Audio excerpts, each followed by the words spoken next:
ओम गणेश हर हर महादेव। और सर्वप्रथम आप सभी को मेरी ओर से अनंत चतुर्दशी की, जिसका कोई अंत ही नहीं है, ऐसी चतुर्दशी की बहुत बहुत शुभकामनाएं। तो इस वर्ष यह अनंत चतुर्दशी कब है, उसका पूरा व्रत विधान आदि क्या है और उसकी कथा भगवान ने स्वयं क्या श्रवण करवाई थी, आज पूरे विस्तार से इस वीडियो के माध्यम से आपको मैं श्रवण करवाने वाला हूं।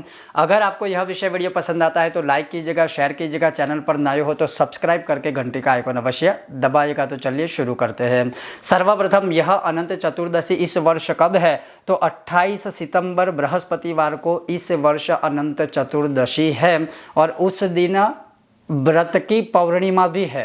ये सिर्फ आपको मैं बताने के लिए बता रहा हूँ कि उस दिन व्रत की पूर्णिमा भी उसी दिन की जानी है, अर्थात चतुर्दशी और पूर्णिमा जो है व्रत दोनों एक ही दिन है। लेकिन हम बात कर रहे हैं अनंत चतुर्दशी की, तो 28 सितंबर गुरुवार के दिन अनंत चतुर्दशी इस वर्ष होगी। अब इसके अलावा अब उस दिन क्या करना चाहिए, व्रत कैसे करना चाहिए, तो बहुत ही अद्भुत व्रत हमारे धर्म सिंधु आदि से लेकर निर्णय सिंधु आदि में बताए हुए हैं कि उस दिन होता क्या है कि अगर आपने अनंत चतुर्दशी का व्रत किया है तो उसमें 14 गांठे वाला या 14 गांठ बांधकर जो डोरा होता है, जो डोर होती है, उसका बहुत ही महत्व है। उसकी जगह पर आप कुशा भी ले सकते हो, जिसे हम दर्भ कहते हैं, कुश कहते हैं, पवित्र जो श्राद्धादि क्रिया में प्रयोग की जाती है। उसमें सिर्फ करना यह है कि अगर आप यह व्रत करते हो तो एक चौकी लगाए, उस चौकी के ऊपर सफ़ेद या लाल कपड़ा बिछा दीजिए। उस चौकी के ऊपर जो कपड़ा बिछाया है उसके ऊपर आप अष्टदल कर सकते हो, अर्थात एक चावल की ढेरी करके 8 पंखुड़ियाँ जैसी होती है कमल की, वैसे बना सकते हो। उसके ऊपर एक पात्र रख दीजिए, तांबे का या स्टील का, कोई भी पवित्र धातु का, और उसमें 14 गांठों वाला डोरा सफ़ेद रंग का। अगर वो नहीं है तो आप कुशा ले सकते हो, अर्थात दर्भ ले सकते हो, उसको 14 की गिनती में आप ले सकते हो, छोटे छोटे टुकड़े बनाकर अपनी उंगली के जितने, और फिर उसकी पूजा करने का विधान है और उसी को अनंत स्वरूप में माना गया है। अगर आप सफ़ेद सूतर का डोर लोगे तो वो ज़्यादा अच्छा रहेगा, ताकि फिर आप अपनी भुजा पर वो चाहे तो बांध भी सकते हैं और उससे बहुत सारे प्रकार का लाभ होता है, वो भी आगे मैं आपको श्रवण करवाऊंगा। लेकिन कहने का तात्पर्य है कि इस प्रकार से जब आपने चौकी लगा दी, स्थापन कर दिया, डोर 14 गांठ वाला डोर या कुशा लगा दी, तो उसके पश्चात उसको आप पहले पानी या गंगा जल से धो लीजिए। उसके बाद उसको थोड़ा सूखा दीजिए। उसके बाद उसके ऊपर कुमकुम से टीका लगाइए, ओम अनंताय नमः बोल के। उसके बाद उसके ऊपर अक्षत अर्पण कीजिए, ओम अनंताय नमः बोल के। पुष्प की पंखुड़ियाँ या पुष्प अर्पण कीजिए, ओम अनंताय नमः बोल के। उसके आगे, चौकी के आगे कहीं पर भी, या भगवान के राइट हैंड साइड, अर्थात यह जो स्थापन किया है उसके राइट हैंड साइड में गौ माता के घी का एक दीपक प्रज्वलित करें, धूप बत्ती प्रज्वलित करें और कुछ मीठा सा, चाहे तो गुड़ या शक्कर का भोग लगा दीजिए। बाद में वह प्रसाद के रूप में आप ग्रहण कर सकते हो। इस प्रकार से इस धागे को, 14 गांठों वाले धागे को या डोर को या कुशा को अनंत नाम दिया जाता है। और उसी को, यह जो डोर है उसको पूजा के बाद अपनी दाई भुजा में, अर्थात राइट हैंड पर वह चाहे तो आप बांध सकते हैं और यह बांधने से आपकी सदैव रक्षा होगी। और इसे 14 भुवन का प्रतीक माना जाता है। 14 भुवन में जो भी नकारात्मक शक्तियाँ हैं उससे आपकी रक्षा होगी। 14 ब्रह्मांड जिसे हम कहते हैं, उसमें जितनी भी दैवीय शक्ति है, कृपा है, वह आपको प्राप्त होगी। कहने का तात्पर्य है कि हर एक प्रकार से आपकी रक्षा होगी, हर एक प्रकार से आपको सुख, शांति, समृद्धि प्राप्ति होगी। बस अगर आप चाहे तो वह डोर बांध सकते हो। अगर आपको वो नहीं बांधना है तो उसको आप अपने घर के किसी कोने में भी बांध सकते हो।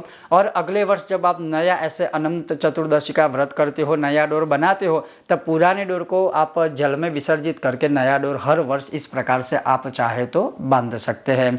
अब इसके पीछे कथा क्या है, तो जिस प्रकार से शास्त्र में बताई गई यह कथा है, जिस प्रकार से हमारे शास्त्रों में इस विषय में भगवान ने स्वयं भी जो कथा सुनाई थी, वह मैं आपको बहुत ही संक्षिप्त में सुनाने वाला हूँ। अब वह कथा श्रवण कीजिए। तो भविष्य पुराण आदि में इस कथा का एक उद्यापन विधि से लेकर, विस्तार से लेकर, कथाओं का जो महात्म्य होता है उससे लेकर सब कुछ उसमें दिया गया है। और प्राचीन हमारे ग्रंथों में तो यह दिया ही गया है। तो अगर संक्षिप्त में कहूँ तो जैसे लिखा है कि इस दिन जो व्रत करता है वह जैसे मैंने आपको चौकी की स्थापना बताई, वह चौकी की स्थापना कर सकते हैं। आप चाहो तो उस पर कलश की भी स्थापना कर सकते हो। अगर आप कुछ नहीं भी करते हो तो इस प्रकार से व्रत तो अवश्य कर ही सकते हो। तो उसमें भगवान ने स्वयं कहा है कि आप चाहो तो 14 गांठों वाला अनंत, जिसका नाम दिया जाता है, वह डोर आप बनाकर बांध सकते हो। कुछ लोग उसमें हल्दी लगाते हैं, कुछ लोग उसमें केसर भी लगाते हैं, कुछ लोग इसमें इत्र भी लगाते हैं। लेकिन अगर सरलीकरण से बात करें तो 14 गांठों का महत्वपूर्ण शास्त्रों में बताया गया है विषय, अर्थात 14 गांठों के डोर का महत्व अधिक है। फिर जैसे मैंने आपको पूजा बताई है, उस प्रकार से पूजा करके वह डोर, जैसे मैंने कहा कि आप अपनी भुजा पर बांध सकते हो। अब भगवान ने यह कथा जो श्रवण करवाई थी वह सुनिए कि एक बार महाराज युधिष्ठिर ने राजसूय यज्ञ किया। यज्ञ मंडप का निर्माण सुंदर तो था ही, अद्भुत भी था। उसमें जल में स्थल तथा स्थल में जल की भ्रांति उत्पन्न होती थी। पूरी सावधानी के बाद भी बहुत से अतिथि उस अद्भुत मंडप में धोखा खा चुके थे। दुर्योधन भी उस यज्ञ मंडप में घूमते हुए स्थल के भ्रम में एक तालाब में गिर गए तथा भीमसेन तथा द्रौपदी ने अंधों की संतान अंधी कहकर उसका मजाक उड़ाया। इससे दुर्योधन चिढ़ गया, उसके मन में द्वेष पैदा हो गया और मस्तिष्क में उस अपमान का बदला लेने के विचार उपजने लगे। काफी दिनों तक वह इसी उहापोह में रहा कि आखिर पांडवों से अपने अपमान का बदला मैं कैसे लूं। तभी उसके मस्तिष्क में द्यूत क्रीड़ा में पांडवों को हराकर उस अपमान का बदला लेने की युक्ति आई। उसने पांडवों को जुए के लिए न केवल आमंत्रित ही किया, बल्कि उन्हें जुए में पराजित भी कर दिया था। पराजित होकर पांडवों को 12 वर्ष के लिए वनवास भोगना पड़ा। वन में रहते हुए पांडवों अनेक कष्ट सहते रहे। एक दिन वन में युधिष्ठिर ने भगवान श्री कृष्ण से अपना दुख कहा तथा उसको दूर करने का उपाय पूछा। तब श्री कृष्ण ने कहा कि हे युधिष्ठिर, तुम विधि पूर्वक अनंत भगवान का व्रत करो, इससे तुम्हारा सारा संकट दूर हो जाएगा, तुम्हें हारा हुआ राज्य भी वापस मिल जाएगा। इस संदर्भ में भी श्री कृष्ण एक कथा सुनाते हुए बोले कि प्राचीन काल में सुमंतु ब्राह्मण की परम सुंदरी तथा धर्मपरायणा सुशीला नामक कन्या थी। विवाह योग्य होने पर ब्राह्मण ने उसका विवाह कौंडिन्य ऋषि से कर दिया। कौंडिन्य ऋषि सुशीला को लेकर अपने आश्रम की ओर चले तो रास्ते में ही रात हो गई। वे एक नदी के तट पर संध्या करने लगे। सुशीला ने देखा कि वहां पर बहुत सी स्त्रियां सुंदर सुंदर वस्त्र धारण करके किसी देवता की पूजा कर रही है। उत्सुकतावश सुशीला ने उनसे पूजन के विषय में पूछा तो उन्होंने विधिपूर्वक अनंत व्रत की महत्ता बता दी। सुशीला ने वही उस व्रत का अनुष्ठान करके 14 गांठों वाला डोरा हाथ में बांधा और अपने पति के पास आ गई। कौंडिन्य ऋषि ने सुशीला से डोरे के बारे में पूछा तो उसने सारी बात स्पष्ट कर दी, मगर कौंडिन्य ऋषि को इससे कोई प्रसन्नता नहीं हुई, बल्कि क्रोध में आकर उन्होंने उसके हाथ में बंधे डोरे को तोड़कर आग में जला दिया। यह अनंत जी का घोर अपमान था। परिणाम स्वरूप कौंडिन्य मुनि दुखी रहने लगे। उनकी सारी संपत्ति नष्ट हो गई। इस दरिद्रता का कारण पूछने पर सुशीला ने डोरे जलाने की बात दोहराई। तब पश्चाताप करते हुए ऋषि अनंत की प्राप्ति के लिए वन में निकल गए।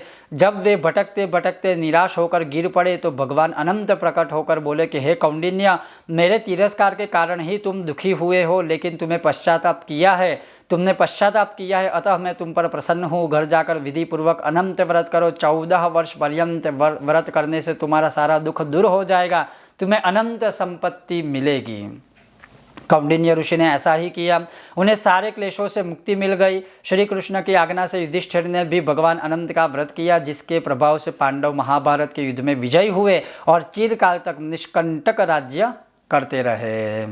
तो इस प्रकार से यह संक्षिप्त कथा सुनाई थी। अर्थात अगर देखा जाए तो इसमें जो अनंत नामक जो डोरा है, उस डोरे का ही अधिक महत्व है कि उस डोर को अनंत स्वरूप देकर, अनंत नाम रूप देकर, अनंत नाम से ही जैसे ओम अनंताय नमः बोलकर उसकी पूजा करने के बाद अगर उसको भुजा पर बांधा जाए अपने राइट हैंड की, तो अवश्य ही जैसे इस कथा में भगवान ने श्रवण करवाया है उसी प्रकार से अनंत सुख शांति समृद्धि की प्राप्ति होती है। इस विषय में और भी बहुत सारी कथाएं हैं, लेकिन मुख्य रूप से यह कथा है और इस प्रकार से इसका व्रत करने का शास्त्रों में बताया हुआ है। ये था आज का विषय और वीडियो। आपको यह विषय वीडियो कैसा लगा अवश्य मुझे बताइएगा, और अगर आपको यह विषय वीडियो पसंद आए तो लाइक कीजिएगा, शेयर कीजिएगा। चैनल पर नए हो तो सब्सक्राइब करके घंटे का आइकन अवश्य दबाएगा। बहुत जल्द मिलते हैं नए विषय और वीडियो के साथ। ओम गणेश, हर हर महादेव।